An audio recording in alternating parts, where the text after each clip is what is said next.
You could have the best idea in the world to start an online business, but if you don't have a concrete plan to answer this one fundamental question, your business is more often than not going to fail. What is that question, you ask? Is the product that I'm creating going to fit into the market I need to infuse it into? And is my product going to solve a problem of a mass number of consumers?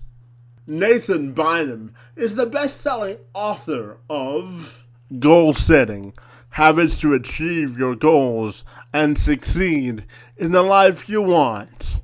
At only 25, he's a web developer also that helps entrepreneurs develop effective websites in under 2 hours. So what's his secret sauce to success in business and in goal setting? He joined me this week to answer that fundamental question and engage in conversation on how we can all maximize our productivity in life, work, and play. I'm Kevin McShann. Let's have this conversation.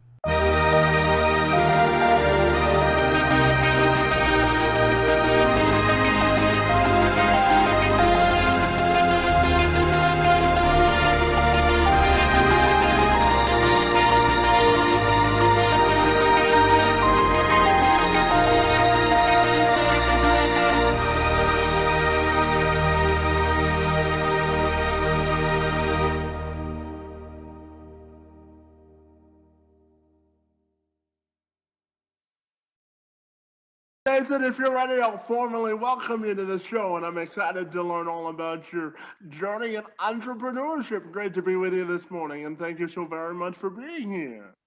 Excited to be with you, Kevin. So, Nathan, I know that you say that 90% of businesses fail and 42% of startups fail because of a bad product market fit. So, I'm wondering if we can dive right into that part of our discussion this morning.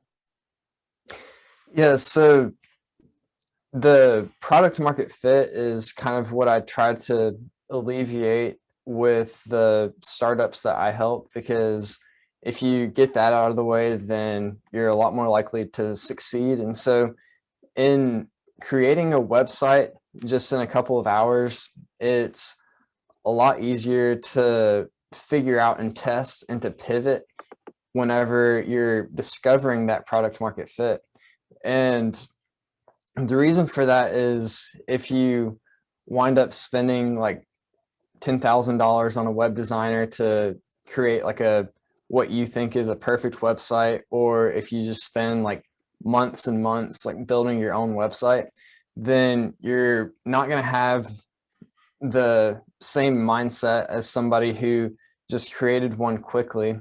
And just getting the general idea of what you want to serve your audience with, the general niche of what you want to do, and then having that website and that web presence, you're able to then figure out and test different things, test products quickly, test different offers or services that you're able to provide to people quickly, and you're able to adapt to the feedback that you get or the lack thereof, and you're able to go into different places and find people who have those problems. And with this, you're able to kind of maneuver through all the obstacles that you would have had to face inevitably, but you're able to do it from a standpoint where your mindset is right and you're able to pivot quickly. Thanks so much for sharing that. And I know at only 25, you've already become a best-selling author, and you also help other entrepreneurs who may be in the same space that you were just a little bit ago. And I'm wondering if you can tell me, why do they give ascended to success so quickly? Well, it's relatively quickly, but I've always had the entrepreneurial spirit. I was eating dinner with my parents the other day, and we were talking about how whenever we first moved over to Hungary when I was 6 years old, we had to exchange our US dollars for Hungarian forints. And on our home computer, I downloaded a widget to where I could watch the exchange rate to see how much the forints were and then how much the dollars were.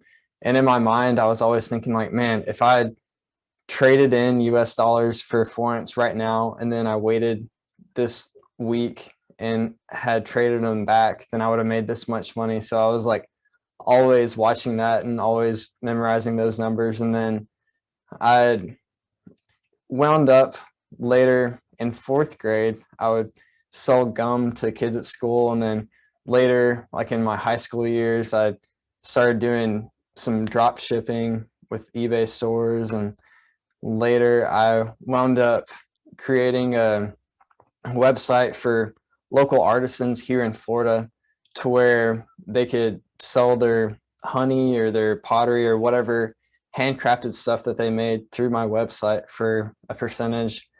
And then that brings us to last year when I wrote my book on goal setting and then created a website around that. And then that's where I've landed to where I'm helping entrepreneurs reach their own entrepreneurial goals and creating their websites and figuring out their niche and launching them on for success. And you seem to be a pretty motivated person, and I'm curious if you could share how you think people can stay motivated to achieve the goals that they set out for themselves in business. Yeah, so a couple of the major ways for it sustaining that motivation throughout the whole goal setting process is to first have a clear vision of what you want the goal to be. And that will allow you to understand the feelings that you want to get out of achieving that goal. Because ultimately, if you just keep breaking it down to why we want to achieve our goals, it's all comes down to how we want to feel. Like whether it's we want to feel freedom or we want to feel happy or we want to feel healthy. These are all different feelings that we want to get from our different goals. And a lot of us make the mistake of just thinking like, man, if I get to this one place, then I'll be happy. If I just like spend all these months working towards this goal, then at the end of it, I'll be happy. But that goal comes, and then what's next? Like we don't have that next step in our mind a lot of times. And so, and a lot of times we'll imagine ourselves to be happier than we wind up being, or being in a different way than we wind up being, because we are poor estimators whenever it comes to the future. And disappointment is really just the difference between our expectations and reality. And so just figuring out ways to feel those feelings while you're going through the process is critical for motivation. Like one of my main goals that I wrote down for this year is to positively impact 5,000 people. And I'm not just thinking like, oh, at the end of this, then I'll be happy when I reach that number, that milestone. Like this is right now what we're doing is a good example. Like one of the reasons that I want to help 5,000 people is because I enjoy interacting with people and learning from them and getting to know them and their stories. And right now I'm getting to talk to you. I got to meet you this morning, and hopefully I'm able to positively impact you in some way, and hopefully your audience as well. So there's different little things on the way to the big goal that keep that motivation. And besides that, just picking out different milestones along the way and rewarding yourself for that. Because I actually list out different things whenever I'm planning a large goal, and I write down different ways that I'm going to reward myself positively. So it's not just that big burst of dopamine at the end. There's small parts throughout the whole journey. Absolutely. I always tell people the value of human connection is very important. And, your story inspires me. And I want to thank you for sharing it this morning. But I also wanted to ask you about productivity, finding your niche, and discovering and aligning it to your passion, because I know you have some thoughts there as well. So I'm wondering if you could share those with me. Yeah, so the first part of that, the productivity, there's a lot of productivity tips out there, but one thing that I've realized is there's a whole lot of overlap in them. For example, like the Pareto principle or the 80-20 rule, which is basically 80% of your success or your return on investment comes from 20% of the activities that you partake in.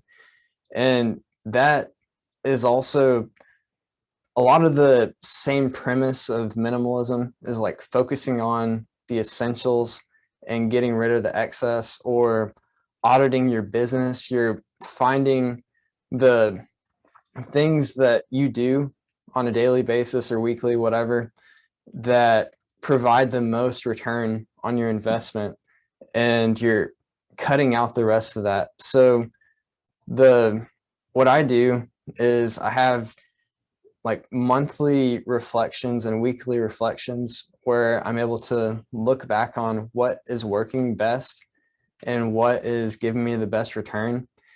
And not only what is working, because you can get pretty much anything to work, but you only have so much time to do that.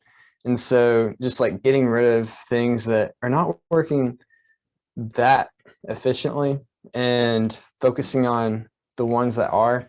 And sometimes it's kind of hard to figure out what things are working. So I have a not to-do list in the goal achieving planner that I designed. And that just allows me to reflect and then write down different things that may not serve me well and that I need to make sure to cut out of my systems. And I make a lot of to-do lists or checklists before I do anything. And that way I'm able to look back on that and see, okay, these things worked. These things worked even better. Maybe I can adjust this and pivot. And it also comes back to one of my favorite quotes by Warren Buffett.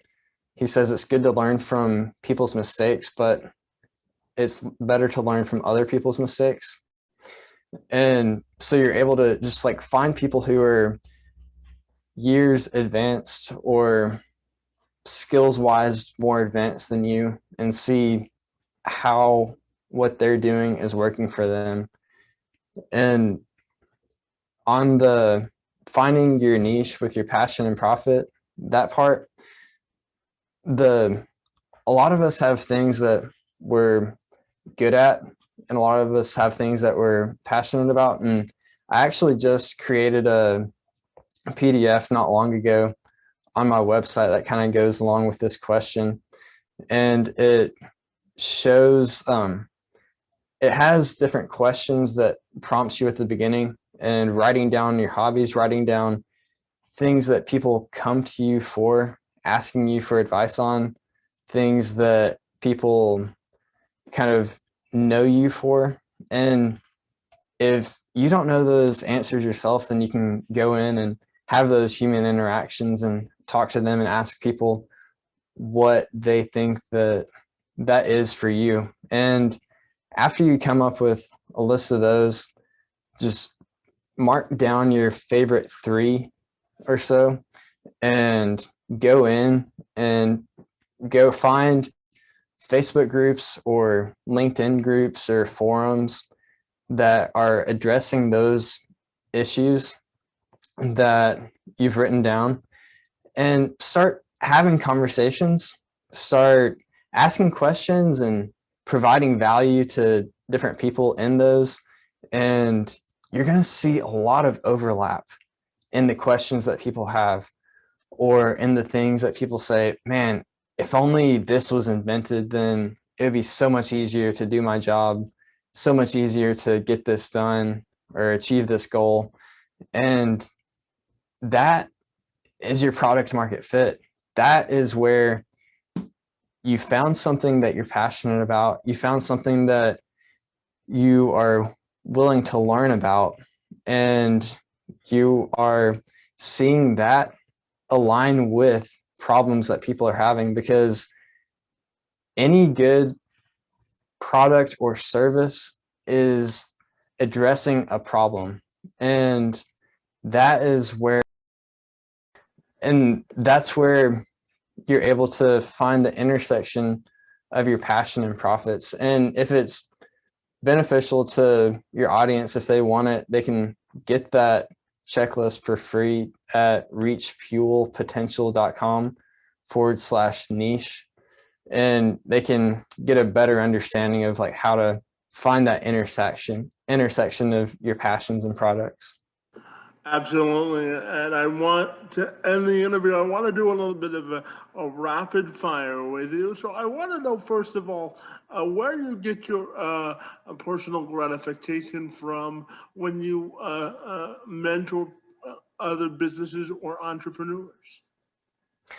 Oh, I think that we're intelligently designed that way to feel that gratification from seeing progress in other people, because the love that we have from our creator, and then that love is reflected to other people, and they're able to just like see that progress in somebody else and see that helpfulness. And a lot of people are always kind of looking for their purpose in life, and they're trying to figure out a way to build a legacy and build some kind of thing that fills them inside.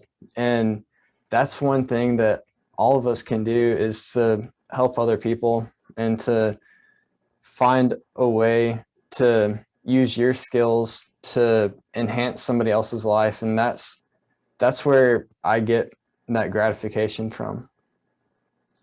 And in terms of defining your own legacy or having the most impact, how do you think you want that to be defined? So, like I kind of mentioned earlier, my goal for this year is to help 5,000 people, and my 5-year goal is to help 2 million. And that's always been kind of what I want my legacy to be, is somebody who has enhanced and taken the time to listen to people and to figure out ways to leave them better than I found them, and to help them figure out their reasons for doing things and their purposes, and to just improve other people's lives.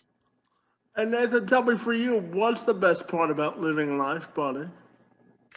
The best part about living life is just the ability to make relationships and find people and interact with people like you, and just to that friendship facet is huge in my like day-to-day life, and just having that and to kind of make good experiences, because my love language, those 5 love languages, for anybody who's taken that test, mine is quality time. And so just being able to spend time with people.